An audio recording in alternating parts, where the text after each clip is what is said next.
Alright guys, it's Copper Cutlass, and I had a couple of questions asked that I think I kind of want to address more. I hate commenting because on YouTube's platform it makes it hard. But again, happy Labor Day. Shared a video earlier of what we had going on yesterday, which was Saturday. Today we did a bunch of work around the house. The old whore got a fucking shower. I actually washed the car and it's clean and it's shiny and it looks good. I haven't washed it all year. It's sat out in the rain at a bunch of races. It's sat out in the rain in the shop, and I actually decided to wash it today. Tomorrow the Pontiac gets a little love, and then wife's car gets washed. The tow vehicle gets washed because everything's dirty. So somebody asked me what my combination with the car was when it was running like low 12s. Well, the car ran low. The fastest it went when it was all steel at about 3,500 pounds was 12.4. Finnegan, what are you doing? Get out of him! He's eating shit off the floor. So the fastest it went was a 12.4. That was with a 350. It had a 350 Olds, turbo 350 with a 2800 stall and a 373 gear. We used to drive it to the track. It was when the front end was black with the flames in the door. There's some videos of it.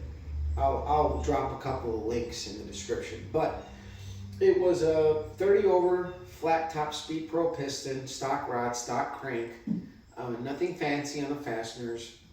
Just a set of number 6 heads with big valves, a little bit, tiny bit of a bowl blend, and that was it. An RPM intake and a 750 vacuum secondaries carb. It was a 3310 Holley box stock with roller rocker arms, not full rollers, just roller tips.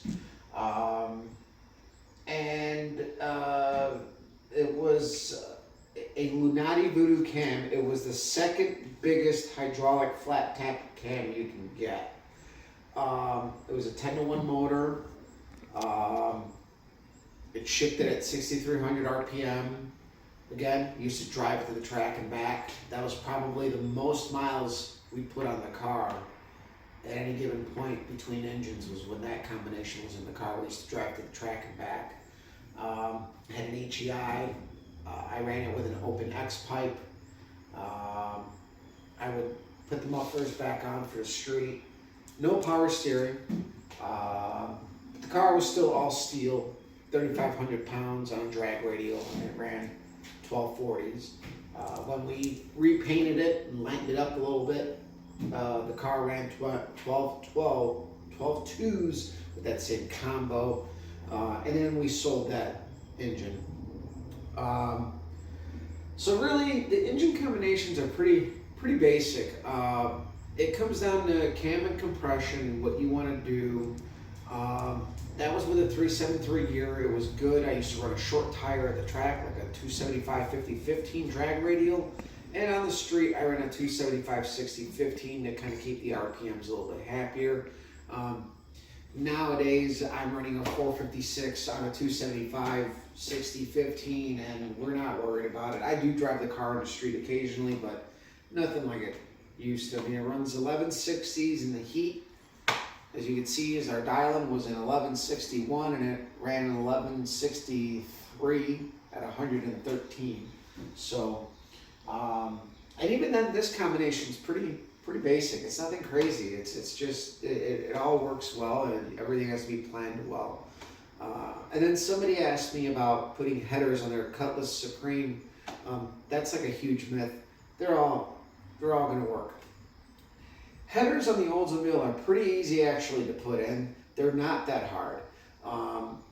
As long as you plan your exhaust right. And one thing I will recommend, whether you have a full-size starter or a mini starter, is to use weather pack connectors and use a lug so that you can disconnect your starter from up top.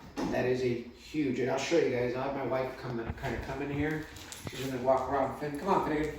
You want to come up here and help? Trying to get Finnegan over here. So I use this 3/8 lug. This goes down into the starter. And then I got a weather pack connector down here. It comes up and around. I kind of made it a little long. But I got a weather pack connector here, which is the only wire I need for my starter, for my application. That goes down to the starter. So I disconnect this. I disconnect my 3/8 lug from my 0-1 gauge wire. And I don't have to disconnect any wires underneath. That's it. So the trick to Oldsmobile headers when you install them is to put the front bolt in, let the header hang, then you install the starter, and then you pull the header up, you install your back bolt. Now, I use these Remflex header gaskets, and I notch the ends to be able to drop them in from the top like the factory type exhaust manifold gaskets. So it'll be like a horseshoe on the end, but you have to cut them with a good set of side cutters so you don't frag the header gasket. And that allows you to do that whole install real easy. I know a lot of people like to complain about headers and installs, but really I've ran headers on everything and anything and I've never had issues. Just you have to work smart to not work hard, pretty much is what it comes down to. So even on our current exhaust, we used band clamps, and installing the exhaust after I jack the car up takes all of about 5 minutes. I literally go down there, slip the clamps up, get everything in place, buzz it in with my little 1/4 inch impact, and it's good. So I hope that answered a few questions. If you guys got any other questions about my combination, how we're running it, and anything, ask away, because this is kind of our, I wouldn't call it our last hurrah with Oldsmobile. I mean, we're going to build the 427, but really I'm going to set it up to where if we want to go back to old power, it's not going to be a problem. And there might be a surprise down the road as far as there may be something in the works for a little bit of fun in the fall. We've had a lot of fun with this engine combination. It's got a lot of runs, especially this year. It's got a lot of runs on it. We've been racing a lot. We've been doing pretty good. We've had a lot of seat time, so I can't complain. So guys, I hope that answers some questions, and I hope you guys are following along. I'm going to really try to dig into this tomorrow so I can make some good videos for you guys as I take that apart.